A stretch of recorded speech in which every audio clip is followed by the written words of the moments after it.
Hey everyone, welcome back to another episode of Triumph Review, where today we are going to be talking about Season of the Chosen.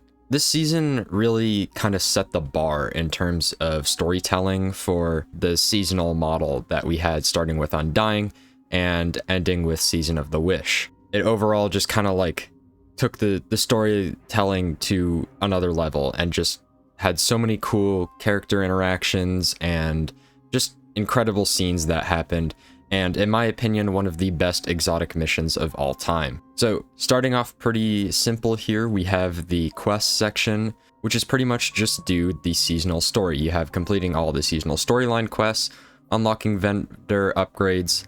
I don't quite remember ever getting lore pages from the battlegrounds, but I'm assuming there was some sort of collectibles, or maybe they just dropped at the end. Pillage Cabal Gold. This was sort of the seasonal currency, if you will, and so you pretty much just had to obtain a lot of it by running a lot of battlegrounds, opening battlegrounds chests, and focusing Umbral engrams, because back then they were on the Umbral system, which they did away with, I believe, in Lightfall. And then you had to focus some tier 3 Umbral engrams, and just, you know, this is more of the seasonal story, just completing the first mission. And then these are just kind of like story points, completing one of the battlegrounds, you know, the missions, the cinematics, all that kind of stuff. They don't really do a whole lot of this anymore. They don't give you these free handouts just for like completing the storyline. Like these days, I guess we have the radio messages, and with the new episode, we have, you know, completing each of the acts, but not for like the individual missions and whatnot. Moving on to activities, this is going to be all battleground stuff. I'm pretty sure this was the first time we had something labeled battlegrounds, and at the time it was definitely a step up from the previous season where we had the Wrathborn hunts, which were just kind of boring in my opinion. But battlegrounds was pretty interesting, at least for the time, and then they kind of just kept doing them over and over again, and I think some people might be a little bit sick of the battlegrounds formula by now. I think they're fine, but it really depends. So of course we have completing all of them. You have the typical flawless requirement. They still do these, you know, even in the new episode we had this for one of the seasonal activities. It wasn't the battlegrounds, but it was the other one, if I can remember the name. Breach Executable. It was Breach Executable that they have this for this episode. Completing a battlegrounds in under 10 minutes. Then we have this niche kind of challenge here, but just the one apparently, which is kind of sad to see, but you know, take them where you can get them, just fun little stuff like this. And then this one is interesting, requiring a full team flawless in the battlegrounds. They don't do these anymore, I know that for sure. Probably just because of solo players, and, you know, they'd have to rely on the other people also going for this, or just in general being good enough to not die. Defeating champions in the battlegrounds, and defeating Cabal VIPs. And then we have these three, which all connect to the Proving Ground strike, which at the time of release was a very difficult strike compared to all the stuff that we'd had before. But these days, you know, Proving Grounds is it's a little bit of a cakewalk in my opinion. But we have one that's just basically completing part of the Proving Grounds and then actually completing the Proving Grounds, but just on a time limit, and then doing it in the Nightfall without dying.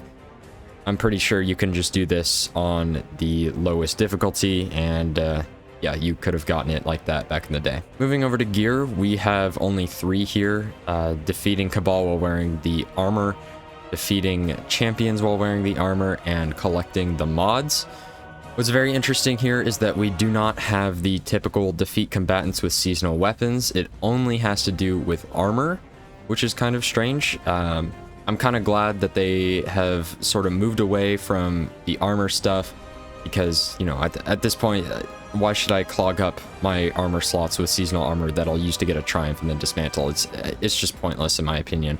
At least with the weapons, you know, you get to try kind of new stuff and different weapons and stuff you might not normally use, but this really doesn't encourage any of that. So it would have been better, in my opinion, if they swapped this with using the weapons, or using both the armor and the weapons. Then in general, we have the typical pass levels and artifact, and then also speaking with Banshee to get the Salvager Salvo armament quest. Pretty straightforward stuff. At the time, Salvager Salvo was very good. but this was back in the day when we only had 2 wave frame grenade launchers, and neither of them were super great. You know, this was pre-Forbearance. Once Forbearance came out, it just totally swept away Salvager Salvo and any chance of it really being viable. So I would not recommend getting Salvager Salvo these days. You can just, if you're a free-to-play player, go to Onslaught, go grind out a Forbearance, or get one from Vow the Disciple if you have the Witch Queen expansion. Moving over to the exotic quest, I think Presage might be my second favorite exotic mission of all time. I think that Dual Destiny is better, but I have a special place in my heart for Presage. I don't know why. Mechanically, it's not super interesting, but just the atmosphere is incredible. And the moment in the Season of the Chosen trailer where they tease it at the very end just gives me chills every time. I'll put in a clip here. There's no light here. I mean, Bungie just, their trailer game is on point, you know? If you can say one good thing about Bungie is that their trailers are, they pretty much never miss. At least these days. So you had completing Presage and doing it on the Master difficulty, finding all the pages of the captain's logs, discovering the smuggling compartments. You know, they just had all these little secrets on board the Glykon, which was super cool. You know, down here, uncovering clues, more clues, and final clues. This being the Crown of Sorrow, which was a super cool reveal. I remember that very distinctly. And then also, you know, getting the gun, completing the catalyst, Master difficulty without dying.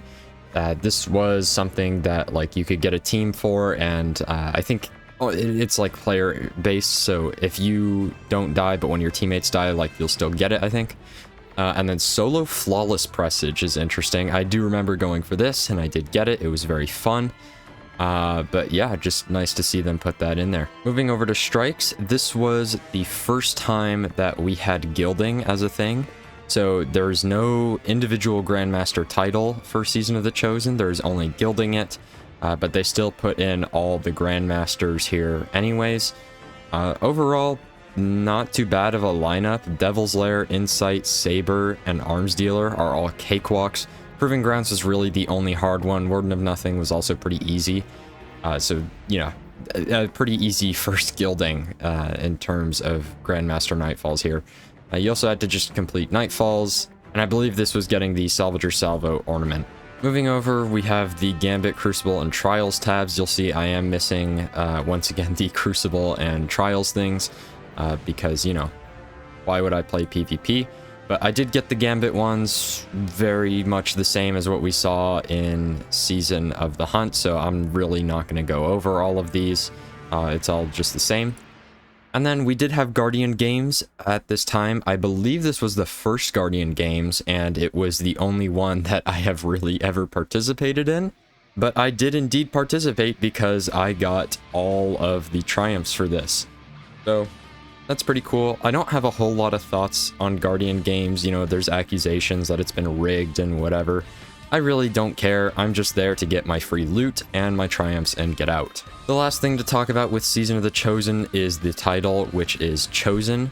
I think that this is a very underrated title in terms of its name. Chosen just sounds so cool. It's such a shame that it's like a seasonal title, like it had to be wasted on that, because it just sounds so cool. But, you know, having this title, I would say, is not really a flex.